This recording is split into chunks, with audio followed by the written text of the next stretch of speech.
Allez, go! 4 décembre 2020, première neige de cette année. On sort les skis pour nos avions. RLS 69 RC, Winter Time, restez accrochés. Nice.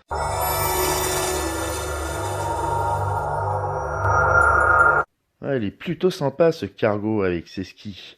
Allez, go RLS 69 RC, nous sommes à la RLS Hut, bienvenue à toutes et à tous, et merci pour le visionnage. 3 avions sont prêts pour la neige. Le Grand Tundra, avec ses grosses spatules d'origine, exprès adaptées pour. Et quelque chose d'un peu plus universel pour le Husky. Je l'ai choisi parce que c'est un avion très facile, et je me réjouissais de faire un vol d'hiver avec lui. Donc des skis un peu plus universels comme je disais, avec le petit ressort, un peu plus petit que ceux du Grand Tundra. Mais ça va bien se passer. Du coup, on perd un peu de hauteur et sur tous les avions, effectivement, les lisses se retrouvent très près du sol. Donc faudra faire gaffe, les petites bosses, etc. Dans la foulée, j'avais un peu de temps. J'ai créé des petits skis que je vais essayer d'adapter à ce minuscule Boeing 787 dont j'ai fait le maiden et le test de vol dernièrement. Et donc après ce maiden, j'enchaîne directement avec les skis.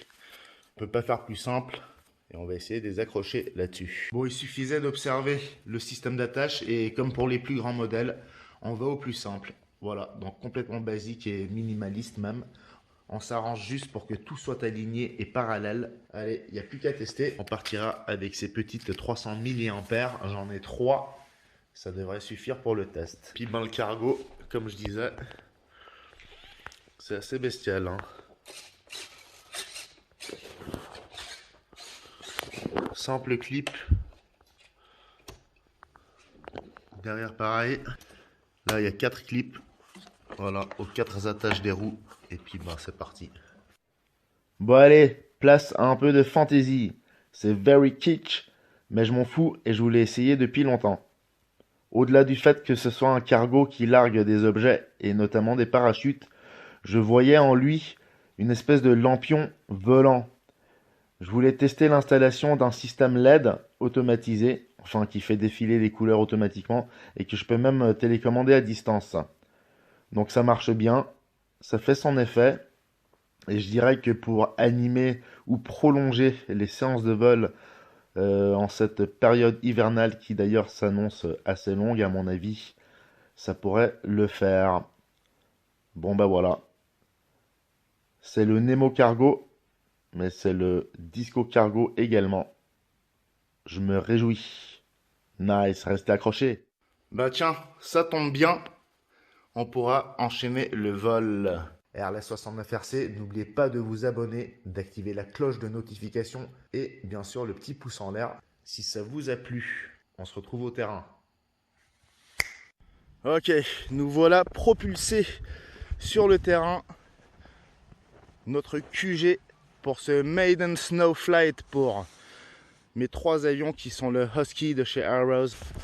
On vient de monter tout ça, c'était très rapide. Le Grand Tundra avec ses skis d'origine et le cargo également avec ses skis d'origine. On voit pas bien mais c'est déjà tellement enfoncé dans la neige. Voilà, simplement clipper dessus, c'est nickel. Et on sera accompagné par les F15 Eagle sur ses skis et Husky de chez Graupner, magnifique. Nous sommes le 6 décembre 2020. On va bien s'amuser.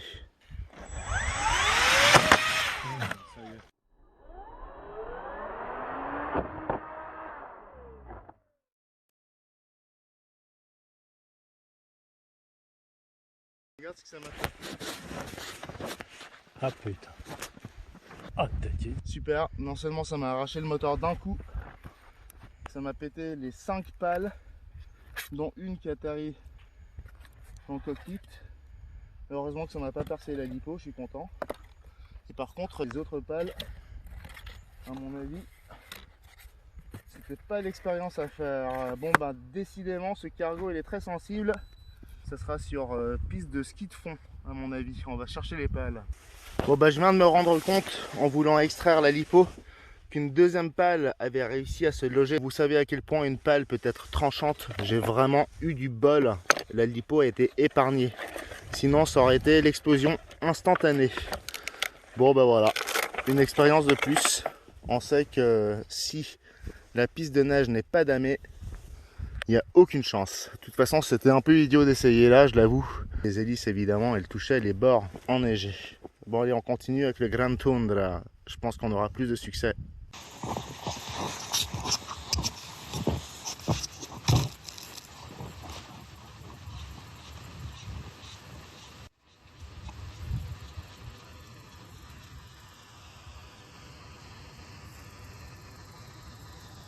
Go! On effectue son maiden flight avec ses skis. Nice. C'est parti, on est en 6S 4400 mAh. Full flap contre le vent.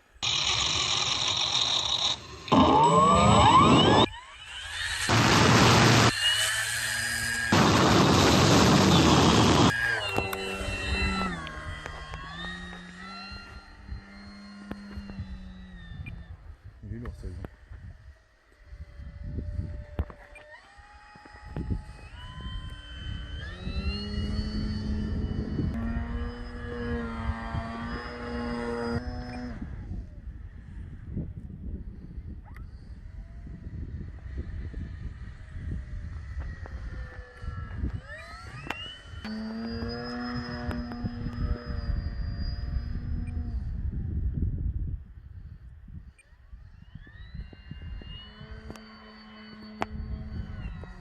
Je sais pas ce qu'il a là.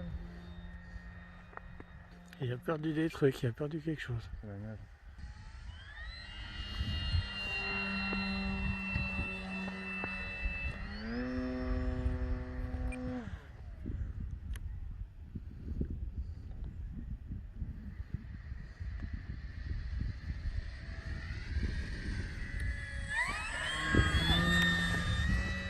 Visiblement, il y a pas mal de vent, de travers notamment.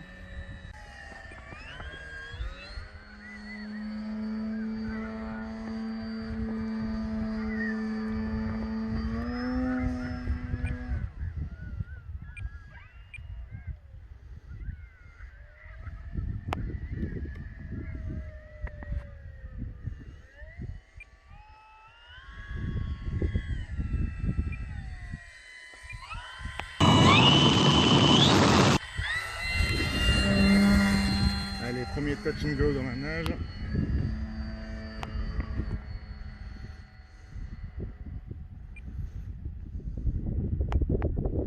Pas mal de vent de travers, on va pas faire les idiots, mais on voit déjà que l'avion il est pas stable. Je sais pas ce qu'il a aujourd'hui.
C'était ce qu'il fallait.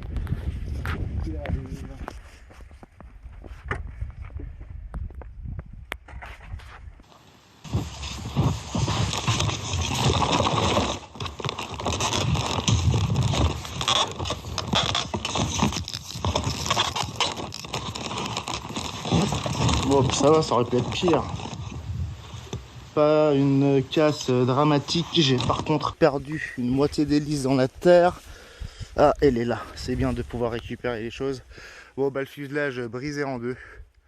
J'ai trop fait le con, là j'ai vraiment pas géré. J'ai fait une grosse erreur de débutant et j'étais trop près du sol, surtout comme d'habitude. Bah, il fallait bien que je le crache une fois. C'est le nouveau Grand Tundra Plus. Et voilà sa première chute. Visiblement, il n'y aura aucun souci pour la réparation. C'est assez net au niveau de la cassure. Il y aura un petit check à faire sur le moteur.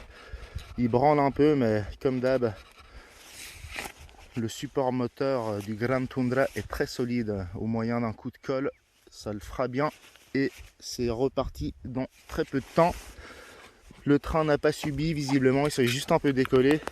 D'ailleurs, au passage, j'informe que le train du Grand Tundra, c'est une fixation un peu légère. Donc même quand il nage pas et que vous atterrissez un peu fort, eh bien vérifiez à chaque fois quand vous rentrez à la maison que le train ne se soit pas décollé. Voilà. Bon, RL69RC, on reste sur une bonne impression quand même. C'était une belle journée, une belle séance de vol. 6 décembre 2020, on est dans la neige. Il y a du kitesurf, c'est cool. Et il y a des avions qui se cassent parfois. Restez accrochés, abonnez-vous, à bientôt, merci pour le visionnage. Bah dis donc, il y en a un qui se fait plaisir là-bas, il a déjà fait le tour de toute la plaine, il est passé derrière nous, mais on avait le soleil dans l'écran, donc on n'y voyait que dalle. Là, il passe au-dessus de la grue. À mon avis, il croit qu'il est à la vallée de Joux. Parce qu'on est comme dans un cirque ici, tu sais. On a peut-être confondu. C'est l'autre vallée, mec, il faut passer celle-là, là. Tu vas derrière, et tu trouveras la jolie vallée. Ah, il fait un knife edge. Nice. Il vient nous dire bonjour. Ah ouais, il dit bonjour au club. Je ne vois absolument rien de ce que je filme. Mais je vise l'avion avec un zoom, alors avec un peu d'espoir. Il veut atterrir dans la clairière là-bas ou quoi? Ah! Et là ça fait comme dans les films, boum, derrière la colline. Bon, on va le voir réapparaître. Hop, il se fait plaisir hein le mec, c'est cool. Il n'y a pas que les petits avions ici. On va le laisser faire le tour.